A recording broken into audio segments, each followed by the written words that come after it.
IPL start ಆಯಿತು ಅಂದರೆ ಸಾಕು, ಸೋಷಿಯಲ್ ಮೀಡಿಯಾದಲ್ಲಿ RCBಯದ್ದೇ ಹವಾ. ಮೀಮ್ಸು, ಪೋಸ್ಟು, ಡೈಲಾಗ್ಸ್ ನೆಕ್ಸ್ಟ್ ಲೆವೆಲ್ನಲ್ಲಿರುತ್ತೆ. ರೀಲ್ಸ್ಗಂತೂ ಲೆಕ್ಕನೇ ಇಲ್ಲ. ಈಗಲೂ ಅಷ್ಟೇ ಫೇಸ್ಬುಕ್, ಯೂಟ್ಯೂಬ್, ಇನ್ಸ್ಟಾಗ್ರಾಮ್ನಲ್ಲಿ ಹಾವಳಿ ಇಡ್ತಿದ್ದಾರೆ. ಅದರಲ್ಲೂ ಕೆಲ ಸಿನಿಮಾಗಳ ಡೈಲಾಗ್ಸ್ IPL ಸಿಚುಯೇಷನ್ಗೆ ಸಖತ್ತಾಗಿ ಸಿಂಕ್ ಆಗ್ತಾ ಇದೆ. ಸಿನಿಮಾ ಸೀನ್ಗಳಿಗೆ ಮ್ಯಾಚ್ಗಳನ್ನು ಲಿಂಕ್ ಮಾಡಿ ಹೇಗೆಲ್ಲ ಕ್ರಿಯೇಟಿವಿಟಿ ತೋರಿಸ್ತಿದ್ದಾರೆ ಅನ್ನೋದನ್ನೇ ಹೇಳ್ತೇನೆ. ನಾನು ಶಾಂತ. ನೀವು ಸುದ್ದಿಯಾನದ ಸಬ್ಸ್ಕ್ರೈಬರ್ ಆಗೋದಕ್ಕೆ ಮರಿಬೇಡಿ. ಪೈನಾಪಲ್ ಸಿಂಬಲ್ ಅವ್ರದಲ್ವಾ? ನೀವ್ ಯಾಕೆ ಜ್ಯೂಸ್ ಹಂಚ್ತಿದ್ದೀರಾ? ಪೈನಾಪಲ್ ಅವ್ರದೇ, ಹಿಂದಿರೋದು ನಾವು. ನೋಡಿ, ನಾಯಿ ಹೊಡೆದಂಗ್ ಹೊಡ್ತಿದ್ದಾರೆ. 18 ವರ್ಷ ಆಯ್ತು ನಾನು ನಿನ್ನ ನೋಡಿ. ನಾನೇನು ಪಾಪ ಮಾಡಿ ಅಂತಂದೆ. 17ನೇ ಸೀಸನ್ ಕಂಪ್ಲೀಟ್ ಮಾಡಿ 18ನೇ ಸೀಸನ್ IPL ಯಶಸ್ವಿಯಾಗಿ ನಡೀತಾ ಇದೆ. 10 ಟೀಮ್ಗಳು ಟೇಬಲ್ ಟಾಪರ್ಸ್ ಆಗೋಕೆ ಸೆಣಸಾಡ್ತಿದ್ದಾರೆ. ಲೀಗ್ನಲ್ಲಿ 5 ಸಲ ಟ್ರೋಫಿ ಗೆದ್ದವರು ಇದ್ದಾರೆ. ಚೊಚ್ಚಲ ಬಾರಿಗೆ ಚಾಂಪಿಯನ್ ಪಟ್ಟಕ್ಕೇರುವಂತ ಕನಸಿನೊಂದಿಗೆ ಕಣಕ್ಕಿಳಿದವರು ಇದ್ದಾರೆ. ಬಟ್ ಸೋಷಿಯಲ್ ಮೀಡಿಯಾದಲ್ಲಿ ಮಾತ್ರ RCB ಫ್ಯಾನ್ಸ್ದೇ ಕ್ರೇಜ್. ಬೆಂಗಳೂರು ಟೀಮ್ ಟ್ರೋಫಿ ಗೆದ್ದಿಲ್ಲದೆ ಇದ್ರೂ ಕೂಡ ನಮ್ಮ ದಿಲ್ ಗೆದ್ದಿದ್ದಾರೆ, ಅಷ್ಟೇ ಸಾಕು ಗುರು ನಾವು ಸೆಲೆಬ್ರೇಟ್ ಮಾಡೋಕೆ ಅಂತ ಲಾಯಲ್ ಆಗಿ ಸಪೋರ್ಟ್ ಮಾಡ್ತಿದ್ದಾರೆ. ಸಿನಿಮಾ ಸೀನ್ಗಳಲ್ಲೂ ಕೂಡ ಎದುರಾಳಿಗಳನ್ನ ಉರಿಸ್ತಿದ್ದಾರೆ. ಸೂರ್ಯವರ್ಧನ್ ಹೇಳದ ಹಾಗೆ ರಣಹದ್ದುಗಳು ಕಾಯ್ತಾ ಇತ್ತು. ಆದರೆ ಆಗ್ಲೇ ಅಲ್ಲಿ ಇನ್ನೊಬ್ಬ ಹೆಜ್ಜೆ ಇಟ್ಟಿರೋ ಸುದ್ದಿ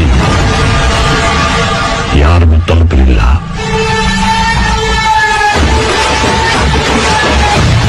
IPL ನಲ್ಲಿ ಅತಿ ಹೆಚ್ಚು ಟ್ರೋಲ್ ಆಗೋ ಕಂಟೆಂಟ್ ಯಾವ್ದಪ್ಪ ಅಂದ್ರೆ ಅದು RCB ವರ್ಸಸ್ CSK ನಡುವಿನ ಪಂದ್ಯಗಳು. ಇಲ್ಲಿ ಯಾರೇ ಗೆದ್ರು ಯಾರೇ ಸೋತ್ರು ಒಬ್ಬರನ್ನೊಬ್ರು ಟ್ರೋಲ್ ಮಾಡೋದಂತೂ ಬಿಡಲ್ಲ.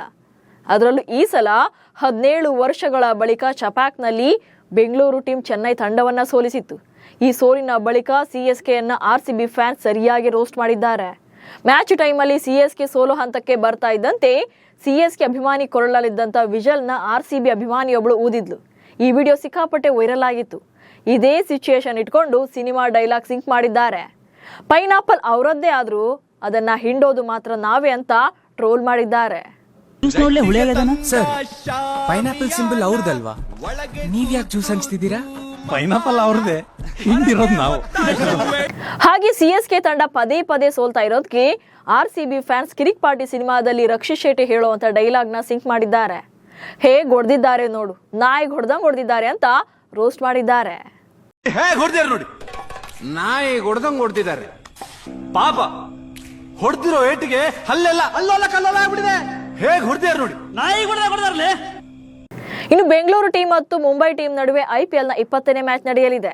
ಮುಂಬೈನ ವಾಂಖೆಡೆ ಸ್ಟೇಡಿಯಂನಲ್ಲಿ ನಡೆಯಲಿರುವಂತಹ ಈ ಪಂದ್ಯಕ್ಕೆ ಅಭಿಮಾನಿಗಳು KGF ಸಿನಿಮಾ ಡೈಲಾಗ್ ನ ಸಿಂಕ್ ಮಾಡಿದ್ದಾರೆ. ಕಿಂಗ್ ವಿರಾಟ್ ಕೊಹ್ಲಿಯನ್ನ ರಾಕಿ ಬಾಯ್ನಂತೆ ಲಿಂಕ್ ಮಾಡಿ ವಿಡಿಯೋವನ್ನ ಹರಿಬಿಟ್ಟಿದ್ದಾರೆ. ಕಿಂಗ್ ಕೊಹ್ಲಿಗೆ ಈ ಡೈಲಾಗ್ ಸಖತ್ತಾಗಿ ಸೂಟ್ ಆಗ್ತಾ ಇದೆ. ಸೂರ್ಯವರ್ಧನ್ ಹೇಳದ ಹಾಗೆ ರಣಹದ್ದುಗಳು ಕಾಯ್ತಾ ಇತ್ತು. ಆದರೆ ಆಗ್ಲೇ ಅಲ್ಲಿ ಇನ್ನೊಬ್ಬ ಹೆಜ್ಜೆ ಇಟ್ಟಿರೋ ಸುದ್ದಿ ಯಾರಿಗೂ ತಲುಪಲಿಲ್ಲ.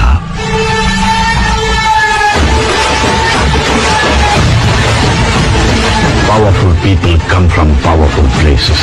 ಇನ್ನು IPL ಸೀಸನ್ ಶುರುವಾಗಿ 17 ಸೀಸನ್ ಕಳೆದು 18ನೇ ಸೀಸನ್ ಬಂದ್ರೂ ಕೂಡ RCB ಈವರೆಗೂ ಕೂಡ ಕಪ್ ಗೆದ್ದಿಲ್ಲ. ಅದನ್ನ ಎಷ್ಟು ಸೆಂಟಿಮೆಂಟ್ ಆಗಿ ತೋರಿಸಿದ್ದಾರೆ ನೋಡಿ. ಸಿನಿಮಾ ಒಂದರಲ್ಲಿ ಉಮಾಶ್ರೀ ದೇವಸ್ಥಾನಕ್ಕೆ ಹೋಗಿ ಬೇಡಿಕೊಳ್ಳೋ ಸೀನ್ ನ ಟ್ರೋಫಿಯನ್ನ ಇಟ್ಟು ಕನೆಕ್ಟ್ ಮಾಡಿದ್ದಾರೆ. 18 ವರ್ಷ ಆಯ್ತು ನಾನು ನಿನ್ನ ನೋಡಿ. ನಾನೇನು ಪಾಪ ಮಾಡಿ ಅಂತಂದೆ. ಇನ್ನು ಈ ವಿಡಿಯೋ ಅಂತೂ ಅಲ್ಟಿಮೇಟ್ ಆಗಿದೆ ನೋಡಿ. ಲಕ್ನೋ ಸೂಪರ್ ಜೈಂಟ್ಸ್ ತಂಡದ ಮಾಲೀಕ ಸಂಜೀವ್ ಗೋಯಂಕ ಕಳೆದ ವರ್ಷ KL ರಾಹುಲ್ ರನ್ನ ಅವಮಾನ ಮಾಡಿ ತಂಡದಿಂದ ಕೈಬಿಟ್ಟಿದ್ರು. ಹಾಗೆ ಈ ವರ್ಷ IPL ಹರಾಜಿನಲ್ಲಿ ರಿಷಬ್ ಪಂತ್ ಅವರನ್ನ 27 ಕೋಟಿ ರೂಪಾಯಿ ಕೊಟ್ಟು ಖರೀದಿ ಮಾಡಿದ್ರು. ಬಟ್ ಪಂತ್ ಆಡಿರುವಂತ 4 ಪಂದ್ಯಗಳನ್ನ ಸೇರಿ 19 ರನ್ಗಳನ್ನ ಅಷ್ಟೇ ಕಲೆ ಹಾಕಿದ್ದಾರೆ. ಸೊ ಪಂತ್ ಮತ್ತು KL ರಾಹುಲ್ ಮಾತನಾಡಿಕೊಳ್ಳೋ ವಿಡಿಯೋ ಇದು. ಪಂತ್ ನನ್ಗೆ ಯಾಕೋ ಹೊಡೆದ್ರು ಅಂತ ಕೇಳಿದ್ರೆ ರಾಹುಲ್ ನಂಗೇನೋ ಗೊತ್ತು, ತಾಯಿ ಚಾಮುಂಡೇಶ್ವರಿ ತಾಯಿ ನನ್ನೆಲ್ಲ ನವಗ್ರಹಗಳನ್ನ ಇವನಿಗೆ ಶಿಫ್ಟ್ ಮಾಡಿದ್ಯಲ್ಲಮ್ಮ ಸಾಕು ಅನ್ನೋ ಡೈಲಾಗ್ ಸಿಕ್ಕಾಪಟ್ಟೆ ವೈರಲ್ ಆಗ್ತಿದೆ. ಚಾಮುಂಡೇಶ್ವರಿ ತಾಯಿ ನನ್ನ ಎಲ್ಲಾ ನವಗ್ರಹಗಳನ್ನು ಇವನಿಗೆ ಶಿಫ್ಟ್ ಮಾಡಿದ್ಯಾ, ತುಂಬಾ ಥ್ಯಾಂಕ್ಸ್ ಅಮ್ಮ. ಹೀಗೆ ಸೋಷಿಯಲ್ ಮೀಡಿಯಾ ಓಪನ್ ಮಾಡಿದ್ರೆ ಸಾಕು IPL ರೀಲ್ಸ್ ಮತ್ತು ಟ್ರೋಲ್ಸ್ದೇ ಹವಾ. ಈ ತರ ವಿಡಿಯೋಗಳನ್ನ ನೀವು ಕೂಡ ಎಂಜಾಯ್ ಮಾಡ್ತಿದ್ರೆ ಕಮೆಂಟ್ಸ್ ಮೂಲಕ ತಿಳಿಸಿ. ಹಾಗೆ ಸುದ್ದಿಯನ್ನು ಫಾಲೋ ಮಾಡಿ. ನಮಸ್ಕಾರ.